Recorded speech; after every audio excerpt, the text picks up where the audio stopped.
有古怪。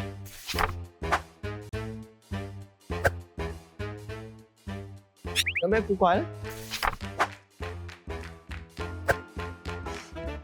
點解一入到嚟太古坊糖廠街就咁清涼嘅咧？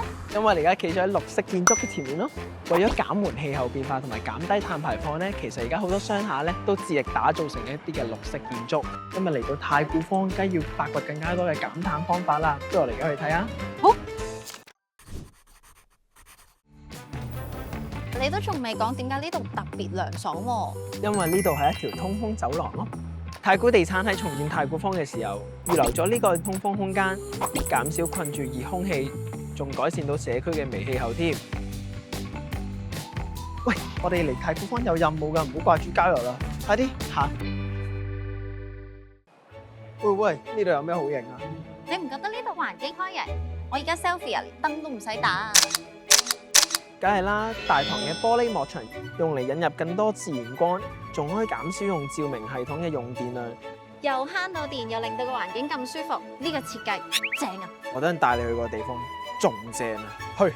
哇，呢度好似我喺電影裏面會見過嘅場面咁啊！歡迎你哋嚟到我哋嘅雲端智能能源管理平台。呢個平台通過收集實時數據，結合 AI 大數據分析同雲端計算，可以監測同埋減少能源消耗，仲可以通過天氣數據去調節我哋嘅冷氣系統。喂，唔好亂撳啊！喺呢3年內已經幫我哋慳咗超過100萬度電嘅用電量，相等於香港300個家庭1年嘅用電量。積少成多，真係可以慳好多電喎！慳電基本啊！太古坊仲用咗可再生能源發電添啊！等我哋一齊去睇下。生物柴油發電機房，太古坊1、2座都有轉廢為能嘅3聯供系統，利用廢棄石油轉化成嘅生物柴油為大廈供電。考下你啊，呢個發電過程會產生啲咩呢？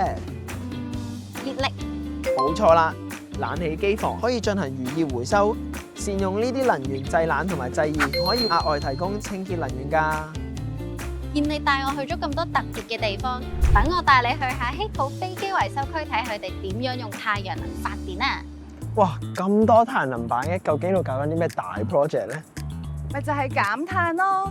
港機而家係2個機庫嘅屋頂已經裝咗6000塊太陽能板啦。第一機庫嘅太陽能板完成安裝，就會係全港太陽能發電量最大嘅公司。以我所知，呢度每年就可以產生到超過400萬度電。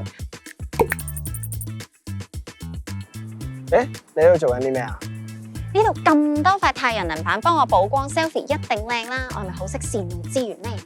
我哋嘅太陽能板有抗反射功能，通過咗反光測試同符合民航處嘅標準，唔會影響飛行安全㗎。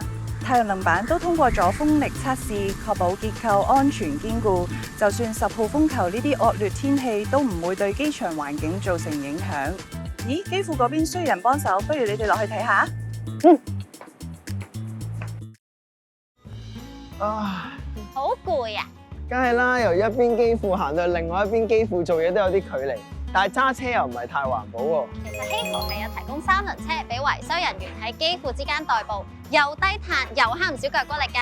你唔早講，唔止，為咗將公司車隊逐漸電動化咧，由2023年開始用電動車取代33部燃油嘅私家車啦，每年減少到13噸碳排放量。我哋仲買多咗7部電動飛機拖車添。咁大部飛機，電拖車夠力拖㗎啦！梗係夠啦！我哋仲計劃喺2025年引入多1部電動嘅飛機拖車，同埋將10部嘅電動貨車增加為20部。可唔可以遊下車河啊？當然可以啦，上車啊！喂，你點解有車都唔坐啊？計我話呢個單車係最節能。嗱，如果大家都中意呢條片嘅，就記得 CLS 啦。即係一齊實踐節約、低碳同埋可持續嘅生活。走先啦，係咁先啦，下次又再睇過啦。等埋啊！